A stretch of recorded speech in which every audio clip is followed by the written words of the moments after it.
I think it is a weak case, but I will reserve my judgment until all the evidence is presented to us, and then we will make the proper vote when the time comes. Pero Hindi po ako abogado. Ako po ay madalas akusado. Ako po ay ex-convict. Kaya ako po ay sanay sa korte. Ako po ay lagi... But as a student of history, the impeachment court is sui generis, a class of its own, and as mentioned by the minority leader a while ago, the Supreme Court decision, Pimentel Jr. versus Joint Congress, Mr. President, napakaklaro po doon that the adjournment does not necessarily affect its non-legislative functions. Sinabi doon, sunod agad. So do not dispute na hindi ang katumbas ng forthwith sa Pilipino ay hindi agad. Agad nga yung nasa official version. So po ng sinabi ni Senator Joel Villanueva, ako po ay hindi po ako abogado, katulad po ni Senator Bato. Pero sa maikling panahon ko po dito, lagi natin binubuksan ang ating rules. At yan po ang unang-unang dinala sa akin nung ako po ay nanalong senador at ako po ay pinuntahan ng sekretariat. Ang una pong binigay sa akin ay yung rules.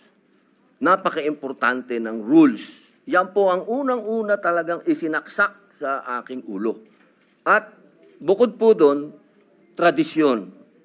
May tradisyon dito na kailangan susundin mo, lalo ka na neophyte. Ngayon, ang tanong ko po, sa dalawang nangyaring impeachment, yan po ay kay Pangulong Estrada at kay Chief Justice Corona. Lagi pong dinadala doon sa Committee ng Rules. At yan po ay inaasahan natin sa pagkakataong ito na doon uli makarating. At hindi naman din po ako kumokontra, katulad din po ni Senator Villanueva, kung meron po tayo mga gustong baguhin, eh bakit naman po ako kokontra? Dahil yan nga po ang gusto ko, yan ang aking tagline, pagbabago. Pero hindi naman po siguro dapat sa oras na ito. Bakit naman sa oras na ito tayo gagawa ng isang bagay na katulad din po ng sinabi ni Senator Bato de la Rosa, talaga po bang tayo ay gusto nating magkahiwa-hiwalay na talaga? Yung po bang bansa natin talaga gusto na nating gutay-gutayin? Kung meron po tayong gustong baguhin, hindi po dapat siguro yan sa oras na ito, sa panahon na ito, at sa pagkakataon na ito. At katulad din po ng sinabi ko, lagi ko pong sinasabi, paulit-ulit, hindi po ako abogado. Ako po ay madalas akusado. Ako po ay ex-convict. Kaya ako po ay sanay sa korte. Ako po ay laging humaharap sa korte. Lahat po ng mga proceeding ng korte na abutan ko na hanggang po sa pakakakulong. Kailangan po siguro maipaintindi po natin sa lahat na due process. Kailangan dumaan po tayo sa due process. Hindi po tayo pwedeng palundag-lundag. Yun lamang po. Maraming salamat po, Ginoong Pangulo. Thank you, Senator Padilla. Senator, what is the pleasure of the Honorable Ejercito? Yes, Mr. President, just like to second the motion of... you may proceed, sir. The parliamentary inquiry, Mr. President, doon po sa punto na niraise po ni Senator Villanueva regarding, at present, the rules on impeachment trials, the Senate has the duty to inform the House of Representatives that we are ready to receive the prosecutors. My inquiry is that in case we act on the motion of the minority, that we proceed immediately, are we obliged, as a body, as a Senate, obliged to issue new sets of notices? Yun lang po ang inquiry ko, Mr. President, because from what I gathered, that it's our duty to inform the House that we are ready to receive the prosecutors, and likewise, probably the Vice President as the accused in this case, Mr. President. Mr. President. What is Majority Floor Leader? Mr. President, before we recognize the distinguished minority leader, perhaps to rephrase again No, maybe to respond, to help our colleague, Mr. President. I don't think we're there yet, I think Majority Senator- Leader. We're still Senator in the JB period of I debate. think soliciting some information, Mr. President. I yield, Mr. President. So can we? The Minority Yes, Leader yes. may proceed. So this is my interpretation of Rule 1, Mr. President. Ang pinaka-importante rito is the communication from the Senate to the House that the Senate has taken proper order of the impeachment case that you have filed. Yung mga detalye as to when na-adjust, yung original nga niya na June 2, na-adjust niya to June 11 in a subsequent communication. So my point is, if we convene as a court now, and then as a court we agree to advance their appearance before us to tomorrow, we just also communicate. But you can also you can also disagree and maintain the appearance sa Wednesday. But the point is, my motion is to convene as a court now. We take our oaths now. The impeachment court has been convened. This is more in keeping with the spirit of the Constitution na ang aksyon agad. Tapos pala, balikan ko na lang yung issue kanina just for the record kasi yung pagtagalog ko or yung pagka-Filipino ko sa provision na English na nasa Constitution, dun yung sa official Filipino version. Ang sinabi dun, isunod agad. So do not dispute na hindi ang katumbas ng forthwith sa Filipino ay hindi agad. Agad nga yung nasa official version. So hindi na ako mas marunong sa mga nag-translate po ng Constitution sa Filipino, sa wikang Filipino. So I hope this will help our colleague, my explanation will help our colleague when he makes his decision on the pending motion. So, with that, Mr. President, I think I've already restated my main motion earlier, Mr. President. So, I think it's time that we dispose of the pending matter, Mr. President. Mr. President, Kasi mix. Senator Zubiri. What is the pleasure of the Honorable Zubiri? Just add to the discussion. Thank you, Mr. President. Mr. President, just to add to the discussions, because the Senate right now is under extreme pressure. All eyes are on us, Your Honors. And each Congress, each Senate has stood up to many of these challenges. On my time, it was the fake People's Initiative that we defeated. Now it's about the impeachment of our Vice President.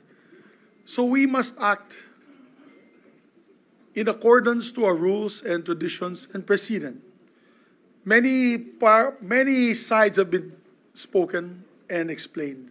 The good minority floor leader wishes to have it the soonest possible time, although our precedence, Mr. President, is that we file it to the Committee on Rules. The Rules releases the report, and then we take action as jury, as judges on this impeachment court. Ang akin lang po, sana, kung ganun po ang proseso na pipiliin natin, didesisyonan natin, gawin natin kaagad. Ako po ay taga Mindanao. Pareho po kami ni Senator Bato de la Rosa.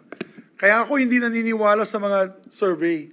Kasi the surveys were read wrong in May, what was that, May 12?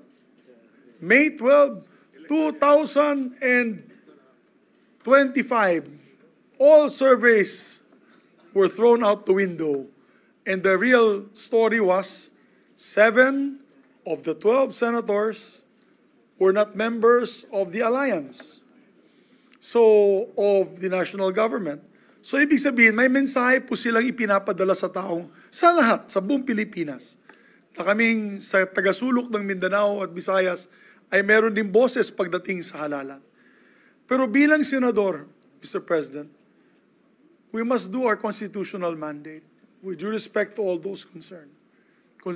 Mandato natin sa Constitution yan. At nang hindi natin gagawin yan, ay bugbog tayo sa mata ng publiko. So that's why I agree with the minority floor leader. Whatever the outcome of the trial, you end up voting. For one, I think it is a weak case, but I will reserve my judgment until all the evidence is presented to us, and then we will make the proper vote when the time comes. Pero ang punto dyan ay dadaan tayo, kailangan natin dumaan sa constitutional process that was given by our forefathers when they wrote the 1987 Constitution. Yun lamang po, huwag na po natin patagalin pa. At sa tingin ko, isa pang tanong ay pwede ba ito tumawid sa 20th Congress? Personally, I've said this to the media, I said, personally, I think hindi siya pwedeng itawid sa 20th Congress. Na kung pwede, pagdebatihan na natin yan ngayon. Kung gusto nyo, hanggang petsa 30 ng Hunyo, araw-gabi, nandito tayo. Pero kasi, meron pa mga constitutional questions with the Supreme Court. So, my point being is, let us follow our constitutional mandate of the Constitution. So I agree with the minority leader, but at the same time, I also agree with our colleagues, Mr. President, that proper procedure should be followed. Para pabilisan na lang natin yan. Para malitisan natin na maayos, mapakinggan natin ang mga ebidensya, kontra at pabor sa ating mahal na Vice Presidente, and then we make the decision at the proper time. But I don't think we can skirt from our constitutional duty. I'm not a lawyer. I'm an agriculturist. But I truly believe when I took my oath to defend and protect the Constitution, we must do so without fear or favor. Yun lamang. At the end of the day, this is a political exercise. Buboto tayo. Di buboto tayo. Tama? Minority Leader? Yun lamang po, Mr. President. I just had to weigh in because the Senate, I love the Senate, Mr. President. I love this institution. And I don't want to see all the brickbats that are being thrown to us saying that we are not doing our duty. We must stand up and rise to this occasion and do our duty. Thank you, Mr. President. Thank you, Senator Zubiro. Before we dispose on the matter pending at hand, Mr. President, I think Senator Grace Poe is seeking the floor. Is recognized.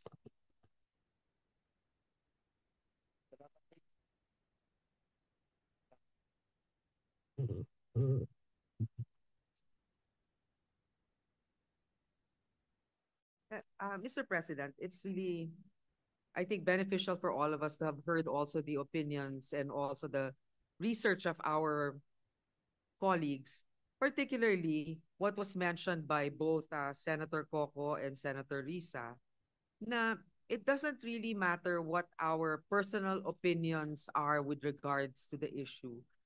What we are really trying to follow right now is what our mandate is, which is to actually make sure that we exercise this right to hear the cases on both sides. Eh, hindi pa na nga natin naririnig yung mga kaso dahil hindi pa nga napepresenta. Hindi tayo makakagawa ng mga desisyon ukol dyan. At saka kami rin po, hindi na rin kami aabot doon sa punto kung saan magkakaroon ng desisyon.